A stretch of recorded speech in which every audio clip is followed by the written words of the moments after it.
والصلاة والسلام على سيد الأنبياء والمرسلين محمد وعلى آله وصحبه أجمعين.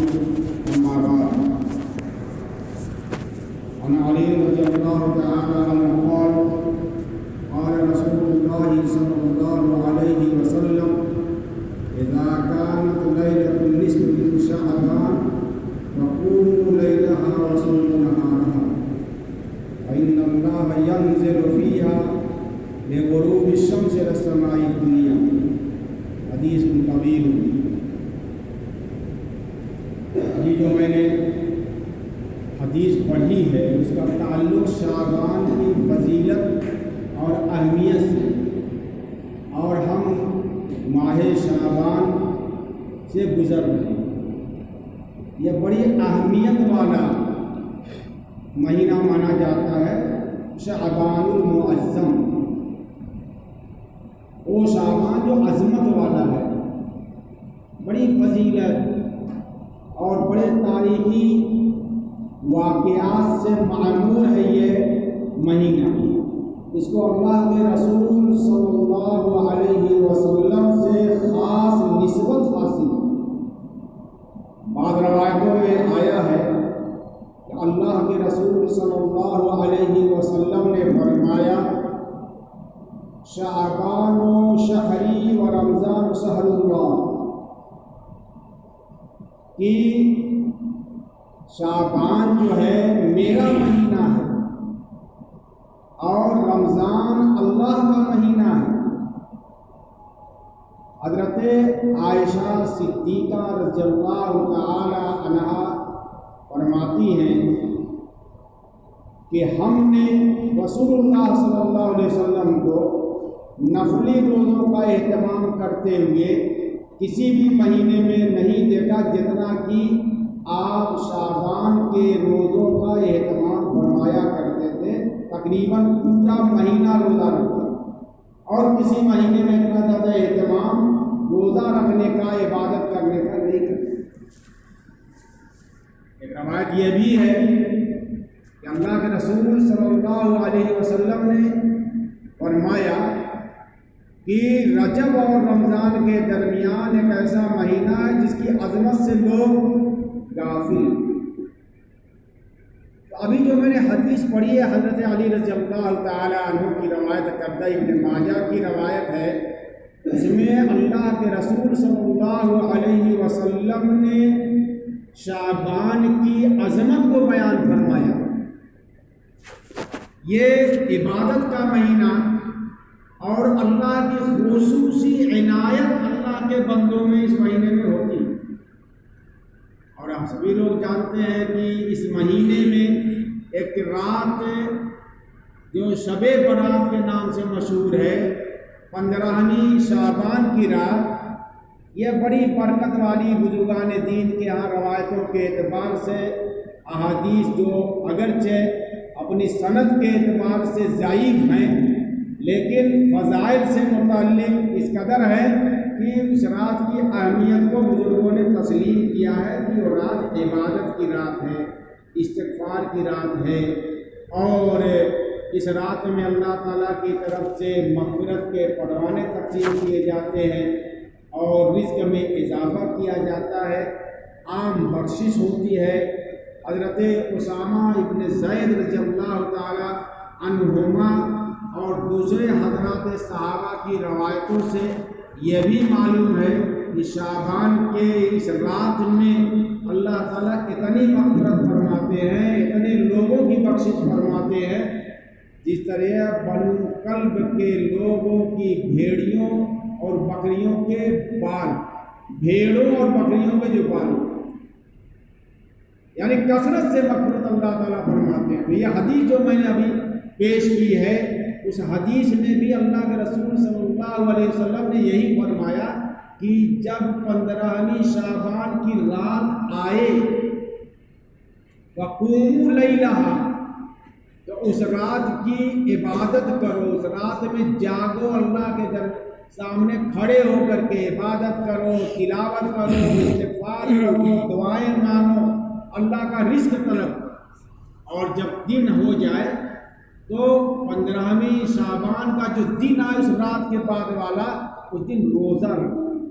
روزہ رکھنے کی بھی حکمت بیان فرمائی، اللہ کے رسول صلی اللہ علیہ وسلم کی حدیث بیان فرمائی بزرگان دین نے کہ اس دن بندوں کے اعمال اللہ کے دربار میں پیش کیے جائیں، اور میں یہ چاہتا ہوں کہ میرے اعمال جب اللہ کے دربار میں پیش کیے جائیں تو میں روزے کی حالت میں، کیونکہ روزہ اللہ کو بہت پسند ہے، روزہ سے اللہ تعالیٰ بہت خوش ہوگا۔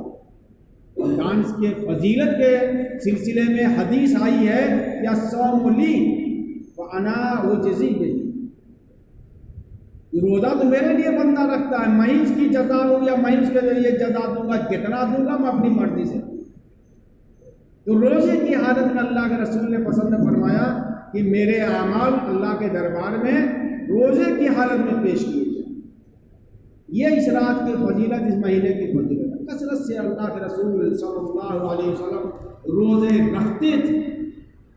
تو شعبان کا مہینہ رمضان کے روزوں کی تیاری کے لیے، چونکہ رمضان کا مہینہ اللہ تعالیٰ نے ہمیں خاص طور سے عطا فرمایا ہے اور اس کا روزہ فرض کیا ہے ایک مہینے کا، جو ہماری اندرونی کیفیت، ہمارے دل، ہماری روح کی کیا ہے تطہیر کے لیے، ہمارے روحانی درجات کو بلند کرنے کے لیے اور ہم کو اپنے سے قریب کرنے کے لیے روزہ کا یہ مہینہ، جو ایک مہینہ رمضان المبارک کا ہے، اس مہینے میں اللہ کی خاص عنایات اور خاص نوازشات ہوتی ہیں۔ اتنا زبردست، اتنا عظیم مہینہ ہے کہ اللہ تعالیٰ نے اس روزے کی تیاری کے لیے اللہ کے رسول صلی اللہ علیہ وسلم کے دل میں یہ بات ڈالی کہ آپ اپنے عمل سے امت کو ترغیب دیں کہ رمضان کی تیاری شعبان سے کر دیں۔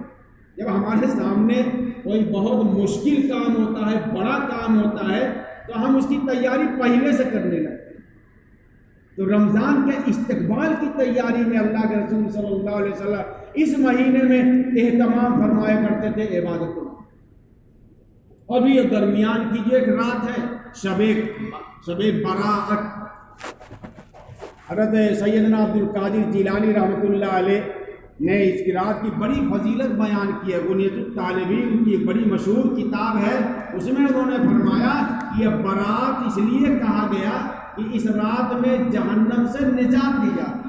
تو یہ حدیث جو میں نے فرمایا کہ اللہ کے رسول نے فرمایا قوموا لیلہا وصوموا نہارہا، کہ اس کی رات میں یعنی 15ویں شب کی اس رات میں عبادت کرو، قوموا یعنی جاگو، اٹھو، لگے رہو، تلاوت کرو، اور دن میں روزہ رکھو۔ کیوں؟ فرمایا فإن اللہ ينزل فیہا، کیونکہ اللہ تعالیٰ اس رات میں ینزل فیہا، اس رات میں اترتے ہیں لغروب الشمس، مغرب ہوتے ہی، سورج کے غروب ہوتے ہی، الی السماء دنیا، آسمان دنیا پر۔ یہ اللہ کی شان کے اعتبار سے، ایسا نہیں کہ وہاں سے اتر کے یہاں پر ہے، اللہ تو ہر جگہ موجود ہے، یعنی خصوصی توجہ اللہ کی ہوتی ہے اور مغفرت کی۔ پھر اعلان اللہ تعالیٰ کرتے ہیں هل من مستغفر، کیا کوئی مغفرت طلب کرنے والا کہ میں اس کی مغفرت کروں؟ هل من مستغرق، کیا کوئی رزق چاہنے والا ہے کہ میں اس کو رزق عطا کروں؟ هل من مبتل، کیا کوئی مصیبت زدہ ہے کہ میں اسے عافیت عطا کروں؟ یہ اللہ کا اعلان ہوتا ہے الی طلوع الشمس الی طلوع الفجر، صبح صادق تک یہ اعلان ہوتا رہتا ہے۔ استغفار کرنے والوں کی مغفرت ہوتی ہے، مغفرت کے بعد رزق چاہنے والے، رزق میں کشادگی، بڑھوتری، یہ اللہ تعالیٰ کا خاص کرم ہوتا ہے۔ یہ گویا کہ پیکج تسلیم دیا جاتا ہے اس رات میں، بخشش کے پروانے دیے جاتے ہیں، اور جو مصیبت زدہ ہے، بیمار ہیں، پریشان ہیں، ان کے لیے اللہ تعالیٰ کی طرف سے صحت عطا فرمائی جاتی ہے۔ لیکن اس رات کے اندر تمام تر بخششوں کے باوجود کچھ ایسے افراد بھی ہوتے ہیں جن کی بخشش نہیں ہوتی۔ ان میں سے ایک یہ ہے جو والدین کی نافرمانی کرنے والے، اس لیے کہ والدین کا مقام اللہ نے اتنا زبردست رکھا ہے. لا تقل لهما اف ولا تنہرهما، فرمایا کہ اگر ماں باپ میں سے کوئی زندہ ہے، بوڑھا ہو گیا ہے، ان کی نافرمانی کا تصور تو دور کی بات ہے، ان کی کسی بات پر ناگواری کا اظہار کرتے ہوئے ایسا لفظ بھی مت بولو جیسے ہم لوگ کہتے ہیں اف اوہ وغیرہ کا لفظ مت بولو جن سے ان کو تکلیف. بڑی قربانیاں دی اللہ تعالیٰ نے، اس لیے والدین کی خدمت کرنے والوں کے درجات اتنے بلند ہیں کہ اللہ کے رسول نے فرمایا کہ ماں کے قدموں کے نیچے جنت ہے. یعنی ماں کی خدمت کرو گے، سر سے لے کے پیر تک ان کو راضی رکھو گے، تب جنت میں جاؤ گے. اور باپ کو فرمایا کہ باپ جنت کا دروازہ ہے. یہ ماں باپ کے احسانات کی قدر اللہ تعالیٰ فرما رہے ہیں کہ جنہوں نے تمہارے اوپر دنیا میں پرورش کرنے میں، تم کو مصیبت میں بچانے اور صحت یاب رکھنے اور نشو و نما کرنے میں مشقتیں جھیلی. اگر ماں باپ کا کوئی نافرمان ہوگا تو اللہ اس کی مغفرت نہیں کریں گے. نہ تو نمازی، نماز پڑھنا اس کا فرض ہے، روزہ رکھنا اس کا فرض ہے، اس کی ادائیگی اس میں پکڑا جائے گا. لیکن ماں باپ ناراض ہے دنیا کے معاملے میں تو اس کا نماز روزہ سب اس کے منہ پر مار دیا جائے گا کہ نماز تو پڑھتے تھے، ہمارا حق ادا کیا، ہم ماں کریں گے، ہم معاف بھی کر سکتے ہیں، بخش بھی سکتے ہیں، لیکن ماں کو جو تکلیف پہنچائی، باپ کو تکلیف پہنچائی، نہیں بخشا. اللہ کے رسول نے فرمایا کہ کسی ایسے آدمی کی مغفرت نہیں. دوسرا یہ فرمایا کہ جو کینہ پرور ہو متکبر ہے، تکبر کرنے والے کی بخشش نہیں ہوگی اس رات میں. تکبر کرنا کیا ہے؟ یعنی آدمی اپنے کو کسی بھی اعتبار سے، مال کے اعتبار سے، حسن کے اعتبار سے، دولت کے اعتبار سے دوسرے سے الگ سمجھے کہ میں ہوں. جو میں کی بیماری ہوتی ہے، یعنی میں. علم سے بھی تکبر آتا ہے. کوئی بہت بڑا عالم ہے، اس کو اپنے علم کا احساس اور دوسروں کو حقیر سمجھتا ہے. کوئی بہت بڑا نمازی اور دوسروں کو گنہگار سمجھتا ہے. کوئی بہت بڑا متقی اور اپنے کو بزرگ سمجھ کر کے دوسروں کو غلط نگاہ سے دیکھتا ہے کہ وہ کسی کام کے نہیں ہے، نافرمان ہے. یعنی بزرگی کا بھی تکبر ہو جاتا ہے، علم کا بھی تکبر ہو جاتا ہے. تو اللہ تعالیٰ کو کبر کسی اعتبار سے پسند نہیں ہے. اور کبر کی علامتیں بھی اللہ کے رسول نے فرمائی. ان علامتوں میں سے ایسی علامتیں ہیں جو ہم لاکھ اس کی تردید کیا کریں، لیکن چونکہ اللہ کے رسول نے فرمایا کہ اگر کوئی ازار کو یعنی اپنے پیجامے اور لنگی کو ٹخنوں سے نیچے باندھتا ہے، پیجامے کو، جینس کو، پینٹ کو ٹخنوں سے نیچے، یعنی یہ جو گھٹنا ٹخنا ہے، ہڈی نکلی ہوئی ہے، اس سے نیچے لے جاتا ہے، یہ کبر کی علامت ہے. اور پہننے والا کہے کہ میں کبر کی وجہ سے نہیں پہنتا، فیشن کی وجہ سے پہنتا ہوں، تو ماں ٹھیک ہے تمہاری جو نیت ہوگی، لیکن جو علامت اللہ کے رسول نے بتائی ہے اس علامت ہی پر فیصلہ ہوگا. اس لیے کہ فرمان اللہ کے رسول کا ہے، ہماری تعویل و نہیں چلے گی.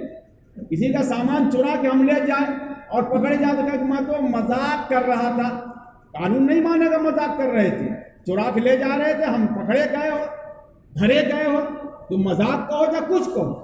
ایسے ہی کبر کی علامت ہے ٹخنوں سے نیچے پیجامہ پہننا اور لنگی پہننا. اب 1-2 انچ کا تو مسئلہ، 1-2 انچ میں اس کی جنت اور دوزخ کا فیصلہ ہو جاتا ہے، نہیں بخشش ہوگی. یہ بھی اللہ کے رسول نے فرمایا. ایسی جو شراب اور نشے کا عادی ہے، جو زنا کا عادی ہے، ایسے تمام لوگوں کی اس رات میں جبکہ عام مغفرت کی رات بتائی ہے، اس کی مغفرت نہیں ہوگی. اور اس رات میں عبادت کرنے کا اہتمام جو کیا جاتا ہے، اس کا بھی یہ اہتمام کرنے کے لیے کہا گیا انفرادی طور سے، اپنے اپنے طور پر اپنے گھر میں عبادت کیجئے، مسجد میں چلے جائیے، تنہائی میں عبادت کیجئے. یہ عبادت کی رات ہے، الگ الگ طریقے پر تلاوت کیجئے، نماز پڑھیے، روزے کے نیت سے جاگیے اور ذکر کیجئے، جو بھی ہو سکتا ہے اللہ سے مانگیے. کوئی ضروری نہیں ہے کہ مسجد میں آ کے مجمع لگایا جائے. دیکھیے مجمع لگا کر کے مسجد میں آنا اور اہتمام کرنا اور لائٹنگ کرنا یہ ایک طریقے سے رسم ہے، کوئی تعلق نہیں ہے. مسجد کو عام حالت میں رکھیے، چلے آئیے پڑھنے کے لیے. اب تو ہم دیکھتے ہیں مسجد کی دھلائی ہوتی ہے، اور باقاعدہ لائٹنگ ہوتی ہے، اگربتی سلگائی جاتی ہے، یہ سب دکھاوا ہے، شریعت سے اس کا کوئی تعلق نہیں، طریقے سے بدعت ہے۔ اور رات میں یہ بھی حدیث ہے کہ اللہ کے رسول صلی اللہ علیہ وسلم اس رات میں قبرستان گئے تھے، ایک اتفاقی واقعہ۔ کبھی کبھی اللہ کے رسول صلی اللہ علیہ وسلم قبرستان جو آپ کے روضہ مبارک یعنی آپ کی قیامگاہ شریف اور کاشان رسالت سے قریب بغل ہی میں جنت البقیع ہے، کبھی کبھی وہاں آپ تشریف لے جایا کرتے تھے اور استغفار فرمایا کرتے تھے۔ رسول کائنات رحمۃ للعالمین ہے۔ اس رات حضرت عائشہ نے آپ کو دیکھ لیا، کسی کو انہوں نے بتایا نہیں تھا کہ میں جا رہا ہوں قبرستان میں۔ رات کے 12 بجے نصف رات میں آپ اچانک اٹھے ہیں اور تشریف لے گئے ہیں، اور حضرت عائشہ نے دیکھا کہ آپ صلی اللہ علیہ وسلم تشریف فرما نہیں ہے، تو ان کو تلاش ہوئی، اس لیے کہ بیوی ہے، ان کے ساتھ ان کی باری تھی، انہی کے گھر میں آپ کا قیام تھا، جب نہیں پایا تو تلاش میں نکلی اور وہ پہنچ گئی جنت البقیع میں۔ دیکھا کہ حضرت آپ صلی اللہ علیہ وسلم یہاں پر تشریف فرمائے۔ اس رات میں آپ نے ان سے فرمایا کہ ایسا یہ وہ رات ہے کہ اس رات میں اللہ تعالیٰ بنو کلب کی بکریوں کے بالوں کے برابر مغفرت فرماتے ہیں۔ بنو کلب ایک قبیلہ تھا، اس قبیلے کی عادت تھی بکری پالنا، اور عرب کی بکریاں اور وہاں کی بھیڑوں میں بال زیادہ ہوتا ہے، طرح طرح کی بکریاں ہوتی ہیں، تو ایک بکریاں بھیڑ کے جسم پر جو بال ہوگا کتنے کروڑ ہوگا، تو ہزاروں کی تعداد میں ایک ایک کے پاس ہوتی تھی بکریاں۔ مشہور تھا قبیلہ، اس لیے آپ نے فرمایا بنو کلب ایک قبیلے کا نام۔ تو آپ صلی اللہ علیہ وسلم تشریف لے جایا کرتے تھے، لے گئے تھے، لے جایا نہیں کرتے تھے۔ یہ ترمذی کی ایک روایت ہے اور ابن ماجہ کی روایت میں کہ صرف زندگی میں اور رات آپ صلی اللہ علیہ وسلم لے گئے تھے تشریف، اور اس کے بعد آپ کو جانا ہے، ہم کو جانا ہے قبرستان میں، تو بالکل جا سکتے ہیں، استحبابی چیز ہے، واجب فرض نہیں ہے۔ اور یہ پتہ چلا کہ مغرب بعد سے جھنڈ کی جھنڈ جا رہے ہیں، چراغا کیا جا رہا ہے، لائٹ لگائی جا رہی ہے یہاں سے قبرستان تک، اور ایک طبقہ جو ہے باقاعدہ پھول اگر بتی لے جا کے جاتا ہے۔ یہ کیا ہے بھائی؟ آپ کو جانا چلے جائیے، نہیں جانا گھر میں ان کو استغفار کیجیے، دعا ایصال ثواب کیجیے۔ پتہ چلا کہ 12 مغرب بعد دیکھیے گا، اور اس دن ایسی عبادت کرتے ہیں جیسے معلوم ہوتا ہے کہ آج بھر عبادت ہے، پوری مسجد بھری رہتی ہے، عصر کی نماز، مغرب کی نماز اور فجر سب کھول کر جاتے ہیں۔ یہ سوائے نفاق کے عملی نفاق ہے، اس کو کہیں گے مکاری، اللہ میاں کو دھوکہ دے رہے ہیں، اللہ میاں دیکھ ہم بھی کم نہیں ہیں، افادعون اللہ بھی کر رہے ہیں ہم لوگ۔ یہ کیا ہوا بھائی؟ نماز تو ہم کو ہر وقت مسجد بھرنا چاہیے نا، کیوں صرف ہم سب برات کے دن ہی ہمیں اہتمام کرتے ہیں؟ اس لیے کہ ہم صرف یہ جانتے ہیں آج ہی عبادت ہے، اور یہ عبادت کر لیں گے تو بخش دیے جائیں گے، اس کے بعد سال بھر گاجا پئیں، تاڑی پئیں، جھوٹ بولے، گاڑی دے، دھوکہ دے، سب چلتا رہے گا۔ یہ تمام کی تمام مولوی حضرات بتاتے نہیں ہیں، تقریروں میں بھی نہیں کہتے ہیں، پتہ نہیں کیوں۔ صاف بات یہ ہے کہ آپ کو نماز روز پڑھنا، روز مسجد بھرنا چاہیے۔ ہماری زندگی سے نماز الگ نہیں ہو سکتی، اور اسی دن مسجد کی دھلائی ہو رہی ہے، یہ رسم نہیں تو کیا ہے؟ ان تمام رسموں کو اگر مسجد کی صفائی ہے تو اس کا بہت بڑا اجر ہے۔ جو مسجد کی خدمت کرے گا، صفائی کرے گا، اس کو اللہ تعالیٰ اجر دے گا، لیکن کیوں اسی دن یہ کام کیا جا رہا؟ اور بھی بہت سے رسومات، حلوہ، اور الحمدللہ تو ہمارے اپنے طبقے میں جو ہمارے مسلمان طبقہ ہے، دیوبندی مسلک کے صحیح العقیدہ لوگ ہیں، اور بھی جو یہ تمام خرافات تو بند ہو گئی، ورنہ پٹاخے بھی چلتے تھے اور حلوے بھی بنتے تھے۔ یہ تمام چیزیں جو ہیں یہ بالکل ایجاد کرتے ہیں خاص مسلک کے لوگوں کی، اور ان کے ذریعے انہوں نے دیوالی جیسا بنا دیا۔ اسلام میں کوئی دیوالی جیسا کوئی تہوار نہیں ہے۔ شب برات کے دن عبادت کیجئے، تنہا کیجئے، تلاوت کیجئے، قبرستان میں جانے کی توفیق تو جائیے، اور جاتے بھی رہنا چاہیے کبھی کبھی۔ کسی ایک دن کو خاص کر لینا، دیکھیے بدعت کس کو کہتے ہیں؟ بدعت کہتے ہیں کوئی اچھے کام کو لازم پکڑ لینا اور اتنا ضروری سمجھ لینا کہ بس یہ دین کا حصہ ہے، وہ بدعت ہو جائے۔